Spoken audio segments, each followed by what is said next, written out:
Hello everyone, कैसे हैं बेटा आप सभी। और आज हम करने जा रहे हैं 12th क्लास की हिस्ट्री का पार्ट 3 जिसका नाम है बंधुत्व, जाति तथा वर्ग। बेटा मैंने अपनी पिछली वीडियोस में आपको इस चैप्टर से रिलेटेड सभी संबंधित जानकारी दी थी। उम्मीद करती हूँ कि आपने उनको बहुत अच्छी तरह से समझा होगा। और आज हम करने जा रहे हैं इस चैप्टर से रिलेटेड MCQ क्वेश्चंस।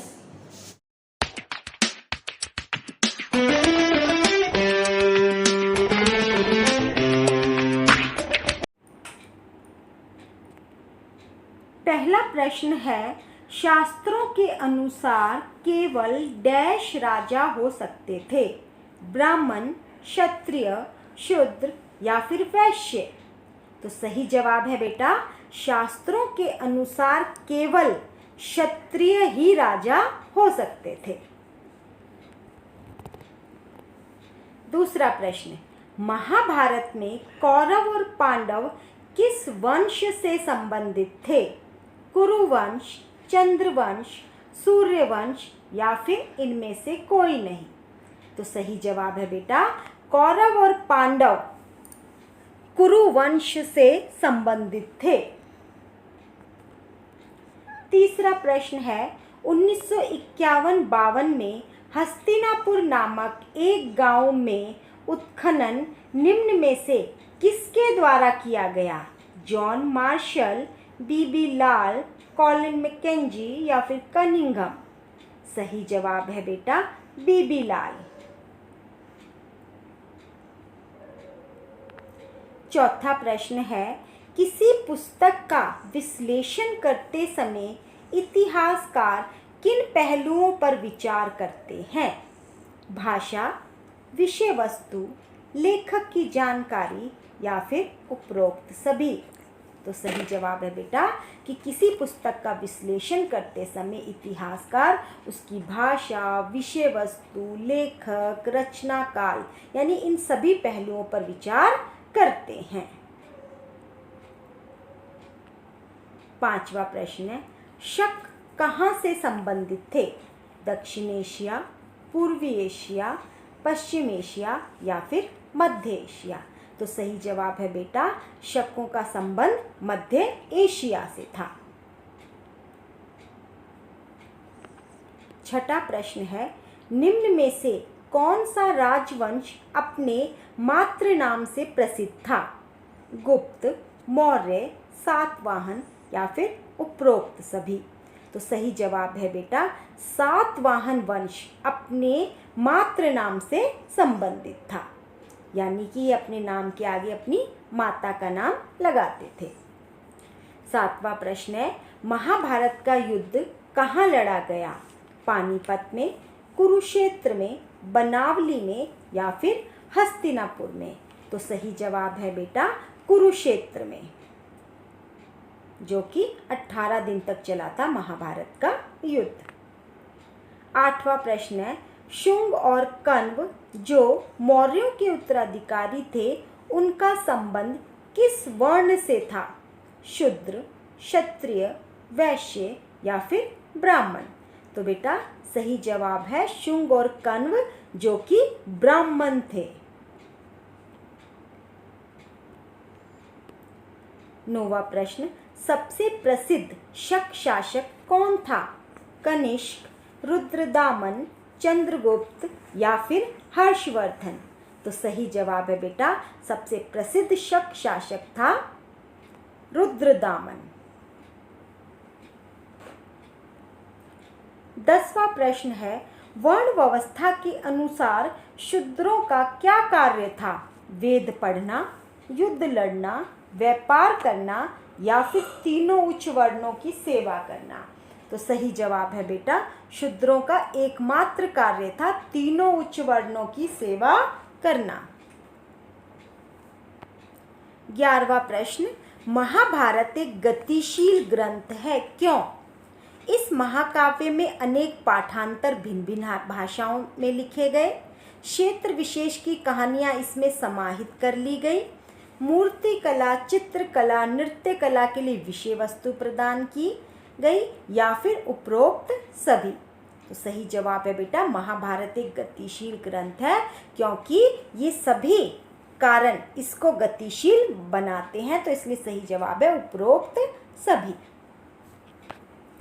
12वां प्रश्न, निम्न में से कौन सा कथन सातवाहन के बारे में गलत है?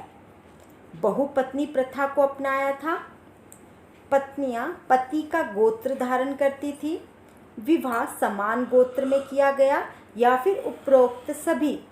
तो सही जवाब है बेटा कि इन चारों कथनों में से सातवाहन के बारे में कौन सा कथन गलत है? तो इसमें है कि पत्नियां पति का गोत्र धारण करती थी, यह कथन गलत है बेटा सातवाहन वंश के बारे में, क्योंकि सातवाहन वंश की रानियों ने विवाह के बाद भी पति के गोत्र के स्थान पर अपने पिता के ही गोत्र को अपनाया था। 13वां प्रश्न है, सुदर्शन सरोवर का जीर्णोद्धार यानी मरम्मत किसने करवाया? हर्षवर्धन, रुद्रदामन, चंद्रगुप्त या फिर कनिष्क? सही जवाब है बेटा रुद्रदामन। 14वां प्रश्न, निम्न कथन को ध्यान से पढ़िए। पहला, विवाह के पश्चात स्त्रियों को पिता के स्थान पर पति के गोत्र का माना जाता था। दूसरा कथन है, एक ही गोत्र के सदस्य आपस में विवाह संबंध नहीं रख सकते थे। तो दोनों कथनों को पढ़कर आपको बताना कि निम्नलिखित में से कौन सा कथन सही है। केवल पहला, केवल दूसरा, पहला और दूसरा दोनों, या फिर ना तो पहला और ना ही दूसरा? तो सही जवाब है बेटा पहला और दूसरा दोनों कथन सही है। ये गोत्र के दो नियम थे। 15वां प्रश्न, विवाह के समय मिले उपहारों पर स्त्रियों का स्वामित्व माना जाता था और इसे डैश कहा जाता था? दहेज, स्त्रीधन, मेहर, कन्यादान? तो सही जवाब है बेटा स्त्रीधन। 16वां प्रश्न है, संभवतः महाभारत की मूल कथा के रचयिता भाट सारथी थे, जिन्हें डैश कहा जाता था? योद्धा, सूत, पार्थ या फिर सारथी? तो सही जवाब है बेटा कि महाभारत की मूल कथा के रचयिता भाट सारथी थे, जिन्हें सूत कहा जाता था। अगला प्रश्न है, नए नगरों के उद्भव से सामाजिक जीवन डैश हो गया? सरल हो गया, जटिल, या फिर कोई प्रभाव नहीं पड़ा, या फिर उपरोक्त सभी? तो सही जवाब है बेटा नए नए नगरों के उदय से सामाजिक जीवन जटिल हो गया था। तभी ब्राह्मणों ने धर्मशास्त्र, धर्मसूत्र जैसे ग्रंथों की रचना करी, जिसमें कुछ नियम निर्धारित थे। 18वां प्रश्न है, प्राचीन काल में अधिकतर राजवंश निम्न प्रणाली का अनुसरण करते थे? मातृवंशिकता, पितृवंशिकता, भ्रातृवंशिकता या फिर उपरोक्त में से कोई नहीं? तो सही जवाब है बेटा कि प्राचीन काल में अधिकतर राजवंश पितृवंशिकता प्रणाली का अनुसरण करते थे, जिसमें पिता के बाद पुत्र, फिर पौत्र, प्रपौत्र आदि का शासन चलता था। 19वां प्रश्न है, कौन सा सातवाहन शासक ब्राह्मण होने का तथा क्षत्रियों के घमंड को चूर करने का दावा करता था? पुलुमावी सातकर्णी, यज्ञश्री सातकर्णी, गौतमी पुत्र सातकर्णी या फिर उपरोक्त में से कोई नहीं? तो सही जवाब है बेटा गौतमी पुत्र सातकर्णी, जिसने ब्राह्मण होने का और क्षत्रियों के घमंड को चूर करने का दावा किया था। 20वां प्रश्न है, महाभारत की सबसे चुनौतीपूर्ण उपकथा है? युधिष्ठिर का जुए में द्रौपदी को हारना, द्रोणाचार्य का एकलव्य से अंगूठा मांगना, द्रौपदी का विवाह या फिर कृष्ण द्वारा गीता का उपदेश देना?